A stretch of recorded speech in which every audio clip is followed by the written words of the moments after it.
My name is Candee Chambers with Direct Employers, and I would like to welcome you to the DE Talk Podcast Quarantine Edition. Season 1 wrapped with some amazing conversations, and with many of us working remotely, we wanted to keep the conversation flowing and provide an additional outlet of education for our listeners. Today, I have an unfortunate yet timely topic to discuss: preparing for a reduction in workforce. The COVID-19 pandemic has taken a toll on all industries and an unprecedented impact on the HR functions for not only our members, but employers large and small around the nation. While this is never a topic that anyone in HR enjoys, I find it important to be prepared for changes you may experience as part of your role. Joining me to discuss this is Deason, Senior Manager of HR Compliance with DE member company ArcBest. So let's get started. Thanks, Candee. I'm happy to be here. Grateful for the opportunity to discuss this topic, as I get a lot of questions about best practices for navigating situations like restructures that can sometimes be less than clear-cut. I've had a few of them myself that I've had to administer, and it's always a challenge. So before we get in too far into the topic, though, why don't you tell us a little bit about yourself, Dana? Well, sure. Well, I've been quarantining. My dog and I have solved a lot of crime in CIS New Orleans. But me too. I watched it all weekend. It's great. I've never watched it before, but now I'm an expert. So. Oh, I love that. I love the whole NCIS series. So it's been great. But professionally, I started with ArcBest, working for our best-in-class LTL provider, ABF, all the way back in 2005. I was a student worker in college. So ArcBest is a single-source logistics company, and I was saving money to study for a semester in Morocco, Africa. Was grateful for the opportunity to work in their human resources department, and I imaged documents and answered phone calls, things like that, and then returned after my semester and started working during college break. When I graduated, they let me stay on. Like a lot of folks in HR, if you stick around long enough, you end up with a lot more things to learn how to do. And I eventually transitioned into compliance for the entire ArcBest enterprise in 2017, and I've been here ever since. You know what, honestly, Dana, I mean, I've known you for how many years, and really you're one of my favorites. And I had never known that you had been to Morocco, because I was in Morocco a year ago with Shane Ross. Yeah, and Charlie Terrell from NASWA. And when I read that, I was like, oh my gosh, I didn't even know that. And what an experience. And then when you just now said imaging documents, I don't know if you remember, but I know you're a lot younger than I am, but I used to work at an insurance company for 2 summers and Christmases while I was in college, and I was down in the basement doing microfishing. And oh my gosh, what a boring job. Well, then they had me doing dictation and transcribing letters on carbon copies. And my mother, who used to be an office manager, told me that I, better not make mistakes, because you can't, correct things that are through carbon copy. Carbon paper, and oh my goodness. So, funny what you learn doing these podcasts. I didn't even realize that. We'll have to talk later about Morocco. Yeah. So anyway, in your current role, I know you spend a lot of time working with employees and leadership, finding solutions and navigating all sorts of tough situations. What trends are you seeing right now, and what advice do you have for us in this new environment and for some of our other members and listeners? Yeah, so Candee, first, okay, if I can throw in a shameless plug, I am biased. I think we at ArcBest have some of the best employees on the planet, and I'm so proud, and I feel extremely honored to work with the people that I do. That being said, whether it's in our current environment or, in another situation, companies have to manage the resources that they have within customer expectations and ensure that those are aligned. And sometimes, unfortunately, that results in reductions in force or other types of separations, either temporary or permanent. So it's times like these where things are evolving so rapidly and companies have to take quick action to protect their employees and the company's long-term success. It can result in mistakes either with the review process or, with the communication, when situations will result in, more temporary situations like furloughs or layoffs or reductions in force. Yeah, right now I've been paying attention to the CARES Act, the PPP loans and everything, and the certain requirements, and having to keep people on the job. But then some people say they don't. Some employers are saying they don't have enough work, and I mean it's a very difficult time right now. As I said at the very beginning, I've been through a lot of reductions in force, and it's never a good time. But now there's so many things to pay attention to, and I mean the lawyers are saying that this is kind of a payday for plaintiffs' lawyers, because if you don't get it right, you could be in big trouble. So we'll talk about that, I'm sure, a little bit more. But what would you recommend that we need to know then in order to stay out of hot water and to make sure that we don't get into trouble? Well, and to your point, Candee, with laws changing on a daily basis, I think New Jersey's been a real trendsetter in shifting laws to try to keep up with the situation. And I don't know that we'll have time within this particular discussion to get into WARN Acts, but I mean, it's amazing how states are changing, even notice requirements. If you do have a separation, Arkansas just came out with one last week. So 2 weeks ago, you didn't have a notice requirement in Arkansas for a separation, and now you do. And it's good information. It's just trying to keep up and find those things. So, you know, as a general rule, when there's a lot of pressure to move quickly, that's when human resources can really step in and be a guide. And it is necessary, you know, to move quickly and respond, but it's time well spent to review discussions which impact your team members. And spending, you know, a little time preparing on the front end can save a lot of time and trouble, you know, when it is time to make those decisions. And if your company isn't facing this scenario right now, which I hope that it's not, I do highly recommend defining what the process should look like, and then get on the same page internally about your terminology that you'll use. I saw in a response, John Fox, you know, explained furlough is sort of a made-up word that human resources companies are trying to use right now, and it's true. But even within furloughs, you know, 6 months is kind of the trigger for that. If a furlough is going to last longer than 6 months, if you know that at the beginning, you need to understand that could double count for WARN notices and other things like that, and no longer be considered temporary. So kind of have that timeline in mind when you think through those things as well.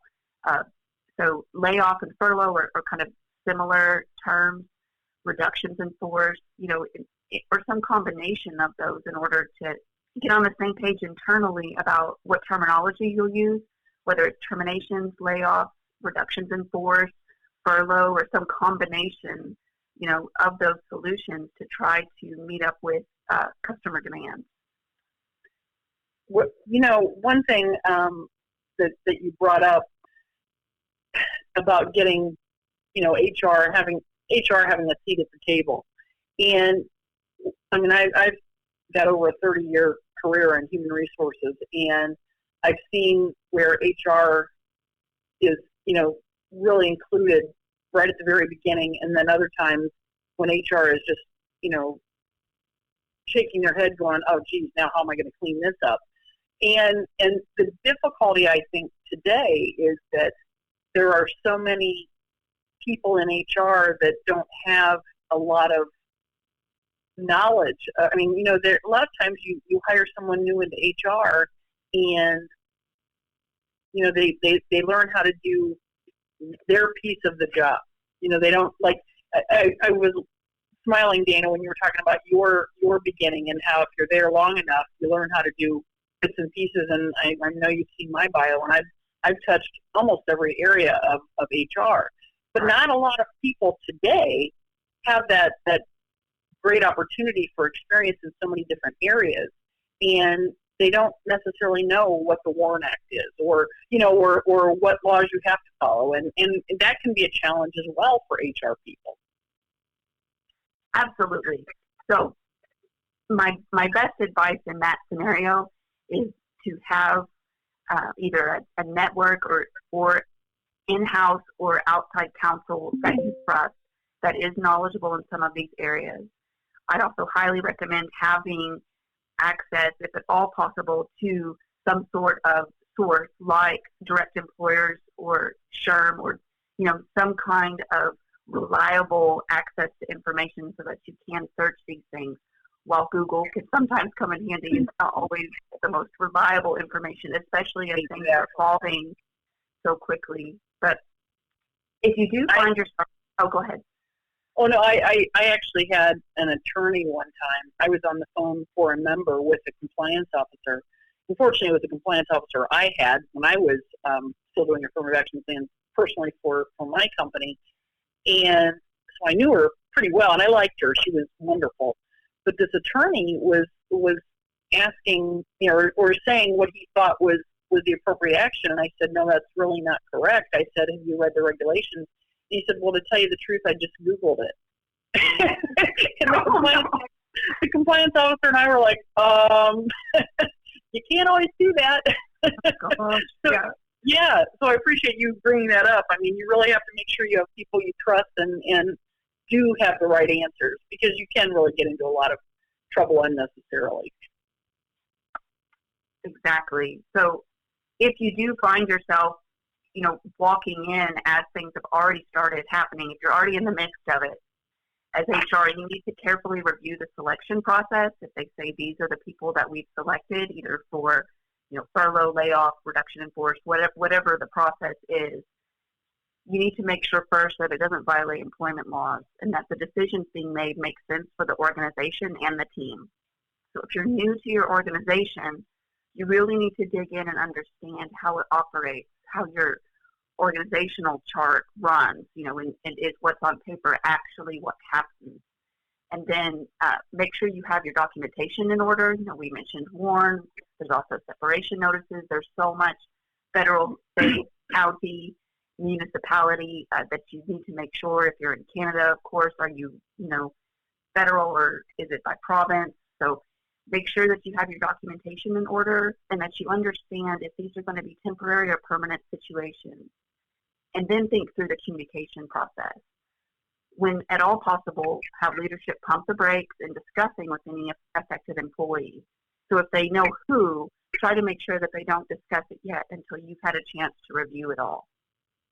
If unfortunately, in kind of a worst case scenario, you find out that after a manager has already communicated, try to follow up with the employee, provide any required notifications or helpful information for that employee. One thing we like to do is gather all the phone numbers and email addresses of our different teams that may be able to help answer questions, benefits, payroll, human resources. In an environment right now, we would definitely consider providing, the email address to the unemployment office.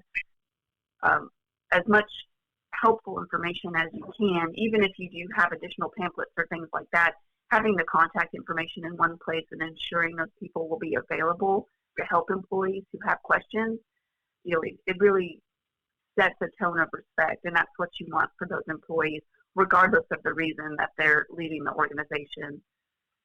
And, I know I already mentioned legal counsel, but I can't stress this enough. Ensure you're working closely with counsel. Obviously, you don't want to take anything that I'm saying in this conversation as what you should do with your organization. But what legal counsel has advised us is separation decisions, they should occur based on tenure, beginning with the least amount of time with the company or in the role, unless there's a compelling and highly documented reason to handle that differently. I don't know if that coincides with what advice you've been given, Candee. Yes, and you know what, I like your comment about working with legal counsel, because you also have to look very closely at age, because if you are doing a risk for people over 40, you have to really be careful that there's no. And I think you're going to talk a little bit about some of the adverse impact that could happen, and you really have to be careful and make sure that you're terminating the right people for the right reason. So within that, you want to review the employees who were selected to ensure that it was reasonable logic that you can defend, and that the logic was used consistently, not to cherry pick. And then also consider conducting analysis to see, if there was any kind of adverse impact, disparate impact against protected groups, And of course, you want to do that under attorney-client privilege, and then only conduct that analysis, I think, if you plan to do something about it or dig deeper to determine if that was the only course of action or if there's an alternate option. And then if you use a selection criteria other than tenure, that's where I would definitely consider doing an analysis of who was selected. Definitely. Definitely. And to your point, you have to make sure that there isn't a disparate impact to, African Americans or Hispanics or Asians or, or women or, people over 40, people with disabilities. You really have to make sure that there's not an abnormal reliance on people in a protected class. And especially if you do something other than tenure, to your point, Dana, and I was happy that you brought this up, a well-documented performance situation or a performance improvement plan. It has to be defendable, which you said. So I don't think people necessarily think about that in the midst of everything that's going on, but you got to have your ducks in a row. And it's never easy. It's never anything anyone in HR likes to do. I remember when we were doing massive severances, and these were literally reductions in force, severing people, and it was really unfortunate. I actually managed co-op engineering programs at the time, and anytime they would see an HR person on a different floor of the building, they would look, and literally people would say, "Oh no, somebody from HR," or "Here comes Candee," or I gotta leave my desk. And I would tell these people, I'm here to talk about co-ops. I'm not here to terminate you, for goodness sake, But there's a fear, and they know people in HR, and they see you coming, and they just think, oh no, So it's a difficult time for everyone. Absolutely. So what about severance? Yeah, go ahead. So that's exactly where I was headed. So one of the things that if you do have advance notice and you get to really think through your plan is to have a very specific severance benefit plan that organizes what you will pay and the situations in which you will pay it. And so if you do have to consider a reduction in force, for example, that is a scenario that would qualify for severance under our plan. And so we determined the benefit based on amount of time with the company, and we worked with in-house and outside counsel to prepare agreements that offer certain protections in exchange for the severance benefit. And so if a reduction in force is something that you do have to consider, those, in most plans, I think, would typically qualify for severance pay. It's at no fault of their own due to a restructure or due to business levels. And so then we determine the benefit amount and try to notify employees on the effective date of the reduction in force. If someone was needed to stay in the role to either close out a project, department, transition relationships with customers, something like that, we would consider an additional stay or retention bonus within the severance plan.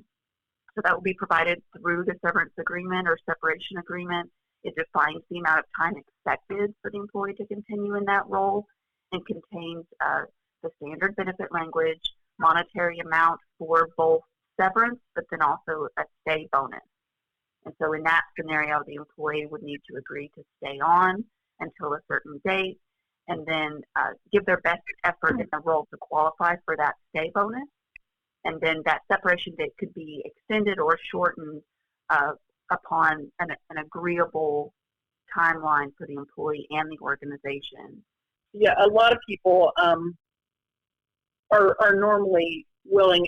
What I'm thinking about are sometimes people who are close to retirement age, and they get a nice severance that would take them up to retirement age or past retirement age.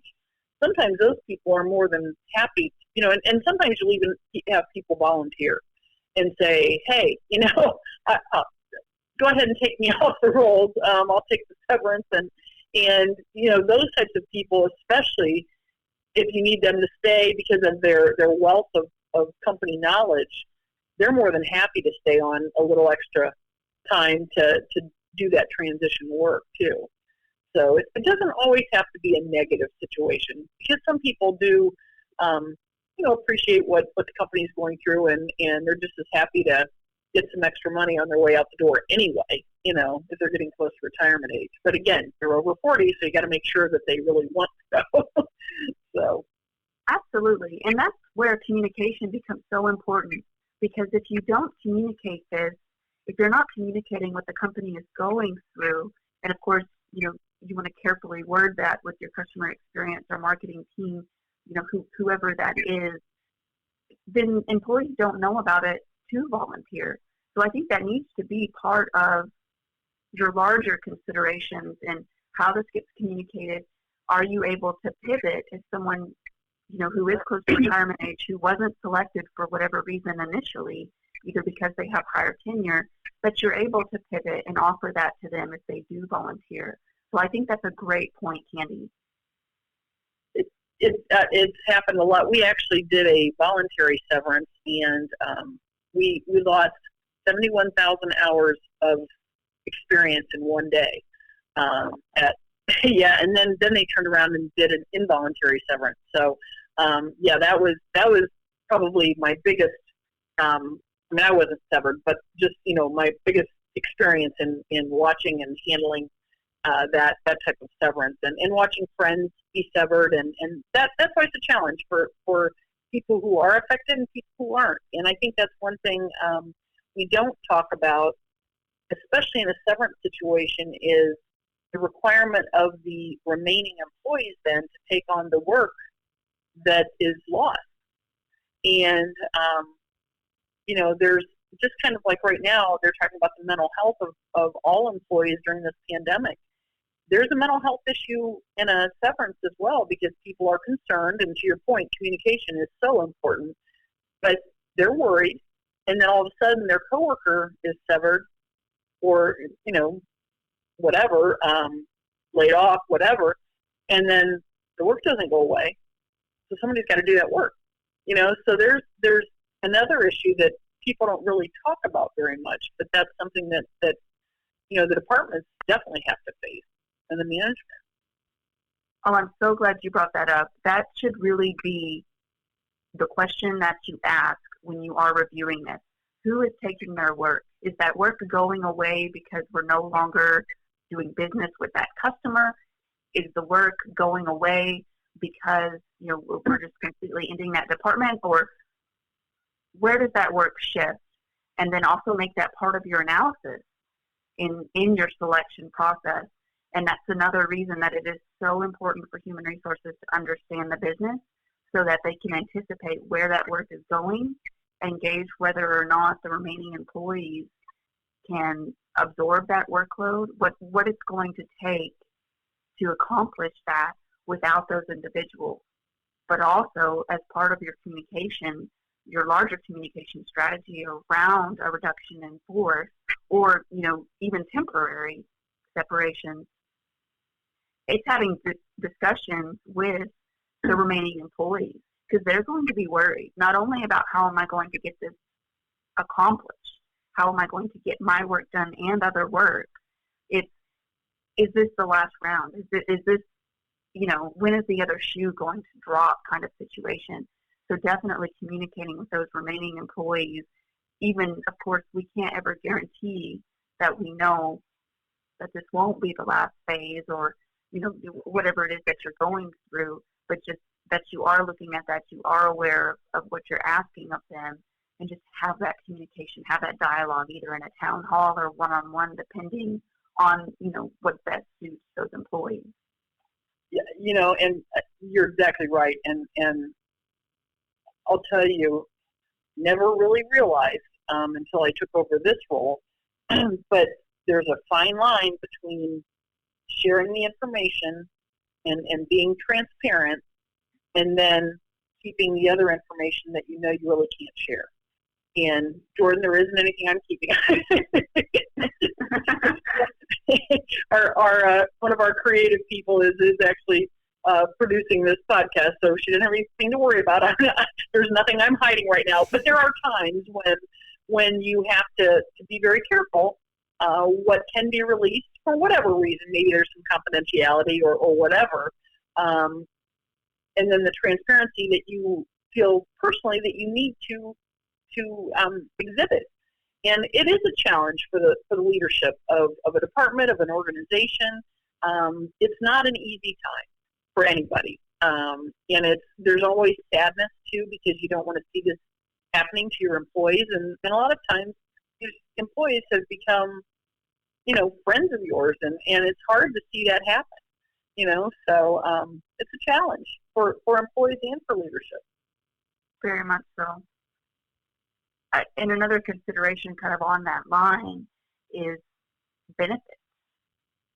Mm-hmm. And, even if it's temporary, and it came out of a need for businesses to want to try to continue benefits or for employees to be able to pay their current premiums as active employees while on layoff.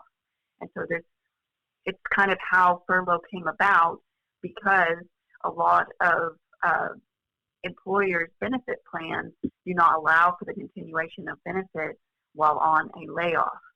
So, then they came up with this, cute new word, furlough, in order to be able to do that.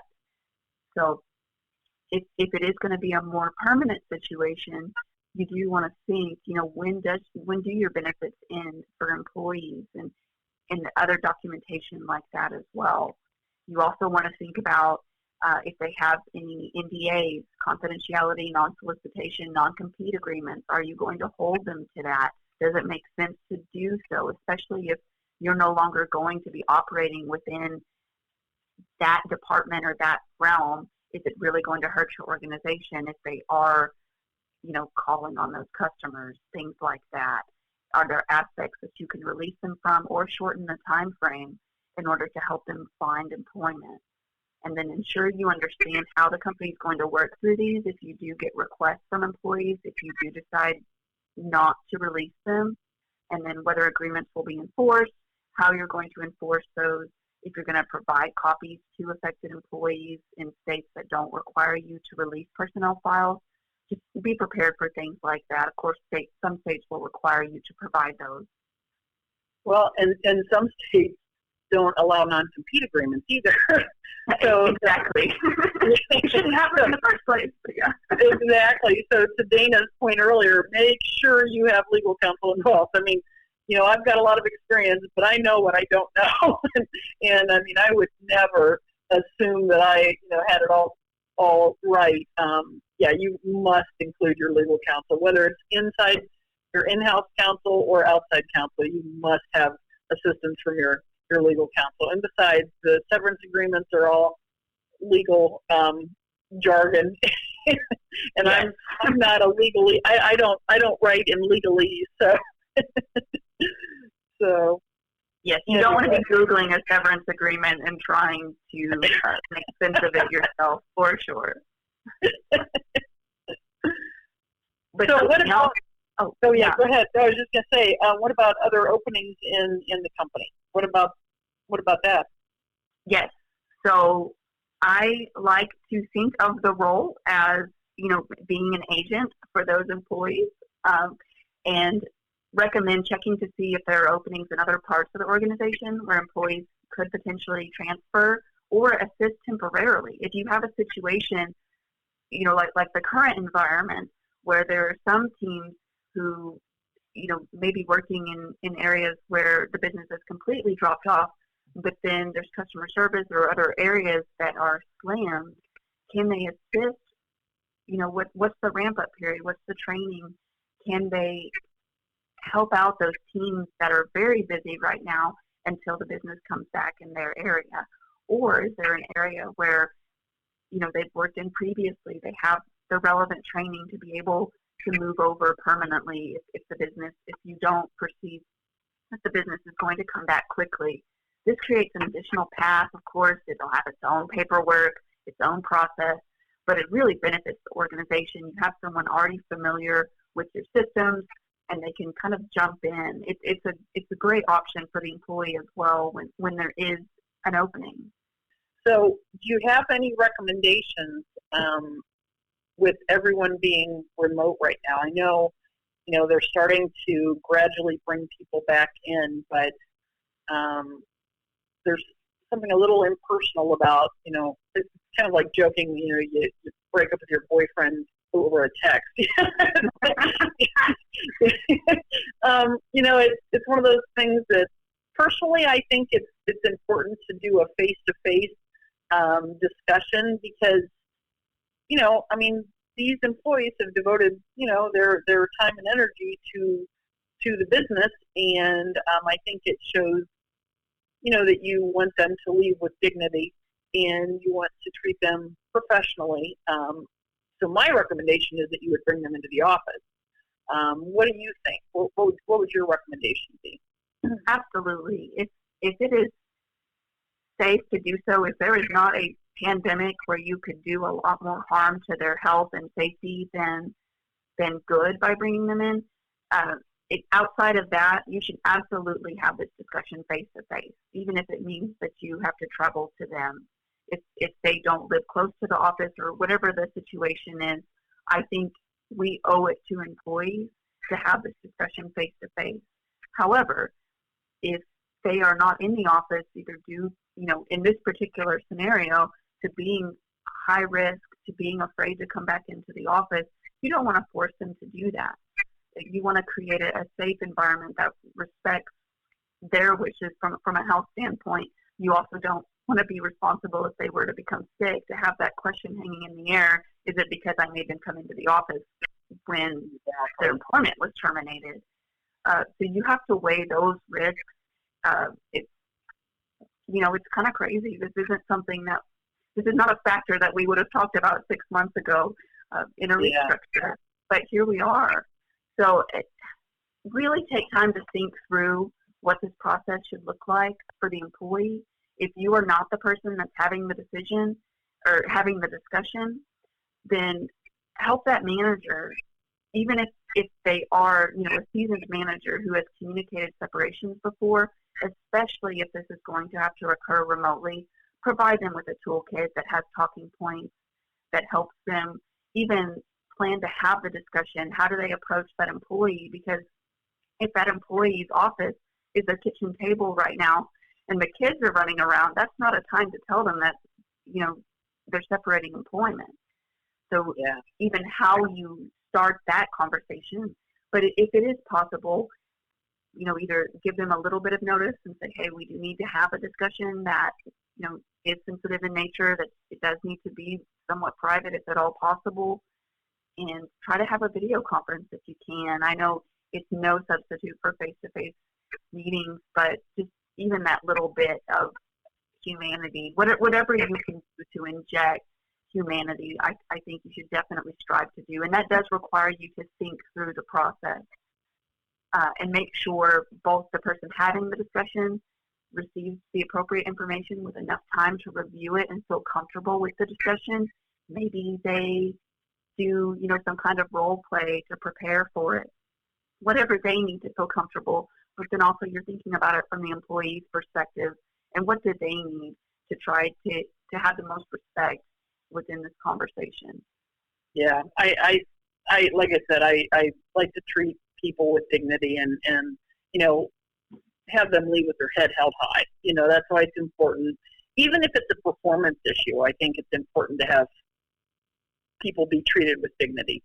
But one thing with the remote situation, it has its own challenges with your computer or any personal property. And, if we were back in the office today, someone would pack up their office and leave. But now today, if people are working remote, they have pictures and they have, coffee mugs and all sorts of things at their office, but yet they have a laptop with them and, an ID card and things like that. Now you've also got to coordinate that.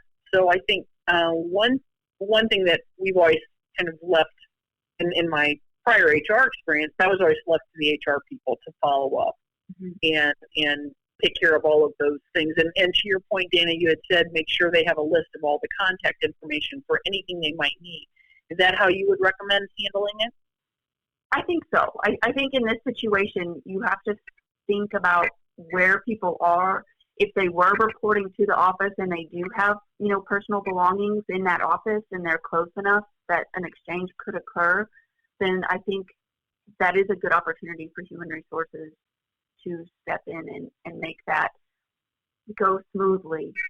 If it's a situation where they are always remote, they don't have an office that they go to, so they don't have personal belongings, do you send them a FedEx box or, some kind of box where they can pack up their belongings, or do you have some kind of local meeting point where they can exchange the belongings safely with social distancing? So I think you need to do whatever makes sense, but HR should definitely be a liaison within that. I think, sometimes the HR person is the objective outsider. And it's easier sometimes for the employee to have to deal with that difficult situation of turning over their what they see as their property, even though it's company property. But you've got to cut off computer access. Those are all sorts of things. And I know you've commented, about having a timeline and you need to make sure that everything gets done on schedule, because if Joe is having the meeting with, the employee who's leaving, well, when does their computer access go away? Is that being done while Joe's having that conversation? Or, there's a strong need for a timeline to make sure that everything is operating as it should. You agree? Absolutely. Yeah, you definitely want to make sure you understand about when the conversations will occur, and that you do have security shut off. If they do need access to the laptop after that security is shut off, either because they have, photos or other personal items on the computer, how are you going to retrieve those? You really need to think through that process and make sure that it is specific to the needs of the role and the employee. So it's hard to give kind of a cookie cutter answer for that, but you need to weigh, protecting the company and proprietary information with making sure the employee can have access to what they need. Exactly. Well, this has been you've provided a lot of good reminders and some great advice, Dana. People don't always realize how this all impacts the individual when you're communicating bad news. So really appreciate all of your information. Well, it's never a good topic, but it's really worth it to invest the time to think through the details so that you are prepared to provide employees the respect they deserve when they are facing this kind of devastating news. So thank you so much for having me. Well, you know what, Dana, this has been, aside from the topic, it's been great. It's been great to have you on our Quarantine podcast series. I really do love talking with you. I didn't get to see you at Dean this year, so this is obviously in place of Dean. We would be traveling today, and we would be able to see you tomorrow since you're on our board of directors. So I'm glad we're at least getting to do this. So I want to thank you for joining me, and I think you realize I wholeheartedly agree with you. Whether this is a reality at the current moment for your organization or if you're just putting the steps in place for the future, I think preparedness goes a long way, as we've heard Dana say as well. With so many employers handling situations like this at the moment, I truly hope your information is put to use because it applies to all employers and industries. Thank you again for tuning in to the Quarantine edition of the DE Talk podcast. With so many great topics to cover, be sure to follow Direct Employers on Facebook, Twitter, and LinkedIn, and subscribe to the DE Talk podcast to receive notifications of new episodes. And feel free to connect with Dana Deason, Deason, or me on LinkedIn as well. And thanks for listening.